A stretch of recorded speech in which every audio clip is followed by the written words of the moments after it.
तो आत्मा का सफर, कभी सोचा है इसके बारे में?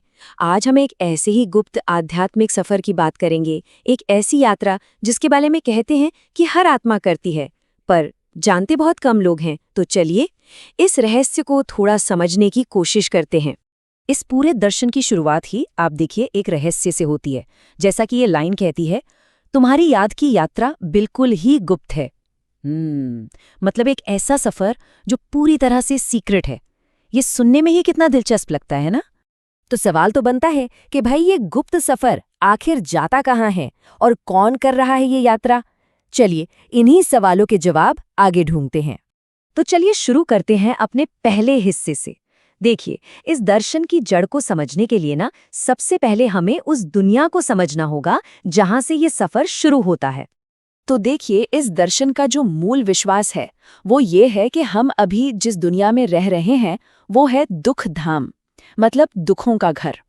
और इस यात्रा का जो लक्ष्य है वो है सुख धाम पहुंचना, एक ऐसी दुनिया जहां सिर्फ शांति और खुशी है, जो आत्मा की असली मंजिल है। और क्योंकि ये दुनिया दुखधाम है, तो जो स्रोत ग्रंथ हैं वो बताते हैं कि इसीलिए लोग एक पतित पावन को पुकारते हैं। पतित पावन यानी जो आके सबको पवित्र करे, शुद्ध करे। ये एक तरह की गुहार है कि दुनिया वापस अपने असली पवित्र रूप में लौट आए। ठीक है, तो सवाल ये है कि इस मुश्किल सफर पर गाइड कौन है, आत्माओं को रास्ता कौन दिखाता है? तो चलिए अब समझते हैं उस निराकार शक्ति की भूमिका को, जिन्हें यहाँ पिता कहा गया है। इस दर्शन के बिल्कुल केंद्र में जो अवधारणा है वो है निराकार पिता की, यानी एक ऐसी परमात्मा जिनका कोई भौतिक शरीर नहीं है। और यही बात उन्हें बाकी सभी आत्माओं और यहाँ तक कि देवी देवताओं से भी एकदम अलग बनाती है। अब यहाँ एक बहुत ही दिलचस्प सवाल उठता है कि भाई, एक ऐसी शक्ति जिसका शरीर ही नहीं है, वो हम इंसानों से संवाद कैसे करेगी? तो ये दर्शन बताता है कि वो एक खास समय पर धरती पर आते हैं और अपना ज्ञान देने के लिए ब्रह्मा नाम के एक इंसान के शरीर का आधार लेते हैं। तो इस सफर का, इस पूरी यात्रा का अंतिम लक्ष्य क्या है?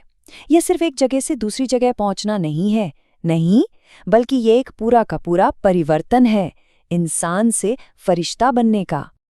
तो ये परिवर्तन कैसा है?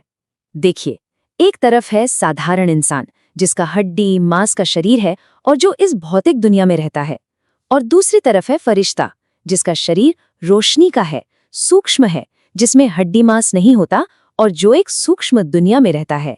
यही है वो परिवर्तन। और हाँ, ये परिवर्तन इतना आसान नहीं है। इसके लिए एक गहरे आध्यात्मिक त्याग की जरूरत होती है। स्रोत ग्रंथ में ना दधीची ऋषि का एक बहुत शक्तिशाली उदाहरण दिया है, जिन्होंने अपनी हड्डियां तक दान कर दी थीं। तो ये मिसाल बताती है कि इस बदलाव के लिए अपने पुराने देह अभिमान को, उसकी हर पहचान को पूरी तरह से स्वाहा करना पड़ता है। तो सवाल है कि ये परिवर्तन होगा कैसे, क्या तरीका है इसका? तो चलिए अब हम उस विधि की बात करते हैं जिसे इस गुप्त सफर का रास्ता बताया गया है। इस अभ्यास को कहते हैं राजयोग। असल में यही है वो याद की गुप्त यात्रा।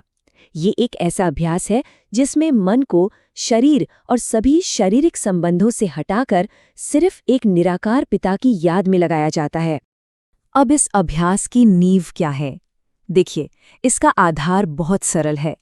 सबसे पहला और सबसे जरूरी निर्देश है लगातार ये याद रखना कि मैं एक आत्मा हूं, और फिर उस परम आत्मा यानी पिता को याद करना।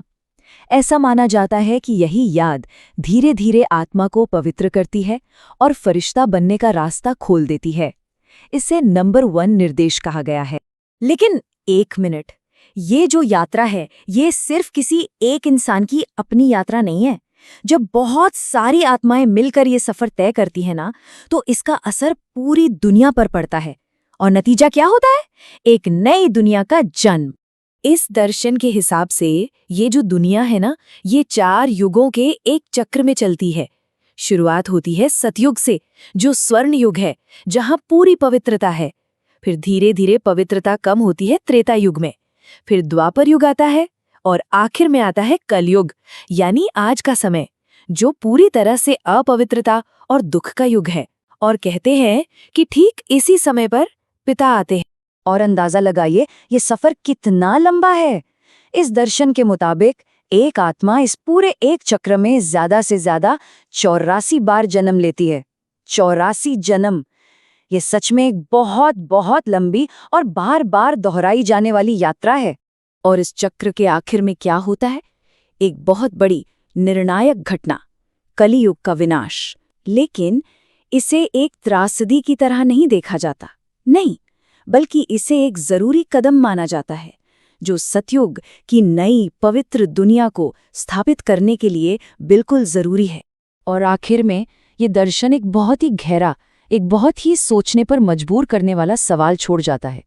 वो पूछते हैं, इस मकान में, इस ड्रेस में हम कितनी बार पहले मिल चुके हैं? ये सवाल ना हमें समय और अस्तित्व के इस पूरे चक्र के बारे में सोचने पर मजबूर कर देता है। क्या सब कुछ एक नाटक की तरह पहले से तय है, जो बस बार बार दोहराया जाता है?